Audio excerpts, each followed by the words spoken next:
Hello food lovers, welcome to our channel. నేను మీ రాణి Erramsetti.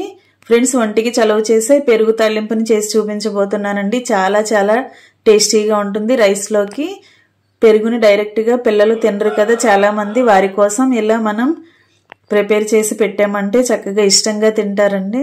Process start చేద్దాం. ఒక మిక్సింగ్ బౌల్ తీసుకోండి. దానిలోకి ఒక 1/2 లీటర్ పెరుగు వేస్తున్నానండి. క్వాంటిటీ అనేది మీ ఇష్టం. పెరుగు వేసుకున్నాం కదా, ఒక 1 టేబుల్ స్పూన్ కారం వేసుకోండి, చిటికెడు పసుపు వేసుకోండి, 1 టేబుల్ స్పూన్ గల్లు ఉప్పు వేసుకోండి. ఇవి 3 బాగా కలుపుకుందాం. ఇలా పెరుగులో బాగా కలిసిన తర్వాత కొంచెంగా వాటర్ పోసుకోండి. పెరుగు అనేది చిక్కగా ఉంటేనే, వాటర్ తక్కువగా ఉంటేనే చారుకి టేస్ట్ అనేది బాగా వస్తుందండి. వాటర్ ఎక్కువగా పోయకూడదు. పెరుగు చారుని చిక్కగానే కలుపుకోవాలి. ఇవన్నీ కలుపుకున్నాం కదా. ఇప్పుడు 1 కప్పు ఉల్లిపాయ ముక్కలు తీసుకోండి, కొన్ని పచ్చిమిర్చి తీసుకోండి. కట్ చేసి పెట్టుకున్న ఉల్లిపాయల్లో నుంచి సగం కప్పు ఉల్లిపాయలని అలా వేసుకోండి. కొన్ని పచ్చిమిర్చి ముక్కలు కూడా వేసుకోండి. మిగిలిన సగం ఆనియన్స్ పక్కన పెట్టుకోండి. ఇలా ఉల్లిపాయ పచ్చిమిర్చి కలుపుకున్నాం కదా. ఇంకా పోపు రెడీ చేసుకుందాం. స్టవ్ వెలిగించుకొని ఫ్లేమ్ని సిమ్లో పెట్టుకోండి. తాలింపుకి గిన్నె పెట్టుకోండి. ఇప్పుడు 2 గరిటెల ఆయిల్ పోసుకోండి. ఆయిల్ బాగా కాగిన తర్వాత తాలింపు గింజలు వేసుకుందాం. 1 టేబుల్ స్పూన్ పచ్చిశనగపప్పు, టేబుల్ స్పూన్ సాయి మినపప్పు వేసుకోండి. 1/2 టేబుల్ స్పూన్ జీలకర్ర, 1/2 టేబుల్ స్పూన్ ఆవాలు వేసుకోండి. కట్ చేసి పెట్టుకున్న ఎండుమిర్చి కొన్ని వేసుకోండి.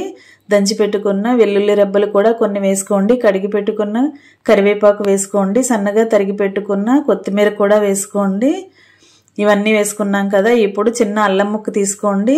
దానిని ఇలా నేను చూపిస్తున్న విధంగా తురుముకుని వేసుకోండి. ఇలా వేసుకున్నాం కదా. అల్లం అనేది కొంచెంగా వేసుకుంటే సరిపోతుందండి. ఇప్పుడు ఇంగువ వేసుకోండి. ఇవన్నీ కూడా ఆయిల్లో బాగా ఫ్రై చేసుకుందాం. ఫ్రెండ్స్, ఈ పెరుగు చారు అనేది చాలా చాలా టేస్టీగా ఉంటుందండి. చిన్నపిల్లలు పెరుగుని ఇష్టపడరు కదా, అలాంటి వారి కోసం మనం ఇలా ప్రిపేర్ చేసి పెట్టామంటే చాలా ఇష్టంగా తింటారు.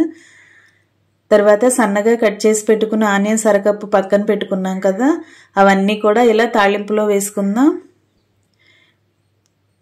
కొన్ని పచ్చిమిర్చి ముక్కలు కూడా వేసుకోండి. ఉల్లిపాయ పచ్చిమిర్చి ఎక్కువగా ఉంటేనే చారుకు టేస్ట్ అనేది బాగుంటుందండి.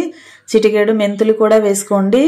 1/2 టేబుల్ స్పూన్ సాల్ట్ కూడా వేసుకోండి. ఇవన్నీ బాగా కలిపిన తర్వాత స్టవ్ ఆఫ్ చేసేసుకోండి. ఆనియన్స్ అనేవి ఎక్కువగా మగ్గాల్సిన పని లేదండి. పచ్చి పచ్చిగా ఉంటేనే పెరుగు చారుకి చాలా టేస్ట్ వస్తుంది.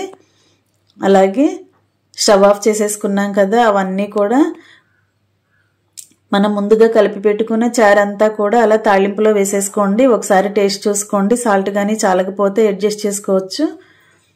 ఇంకా ఎంతో టేస్టీగా ఉంటే పెరుగు పులుసు రెడీ అయిపోయిందండి. పిల్లలు చాలా ఇష్టంగా తింటారు. చిటికెడు పసుపు వేసుకోండి. టేస్ట్కి సరిపడా సాల్ట్ వేసుకోండి. మనం కర్రీ ప్రిపేర్ చేసుకునే టైం అనేది లేనప్పుడు అప్పటికప్పుడు పెరుగుతో ఇలా 2 నిమిషాల్లో మనం రెడీ చేసుకోవచ్చండి. చారు అనేది టేస్ట్ చాలా బాగుండటమే కాకుండా ఒంటికి బాగా చలువ చేస్తుంది. పిల్లల నుంచి పెద్దవారి వరకు ఇష్టంగా తింటారు. Thanks for watching. నేను మీ రాణి ఎర్రంశెట్టి.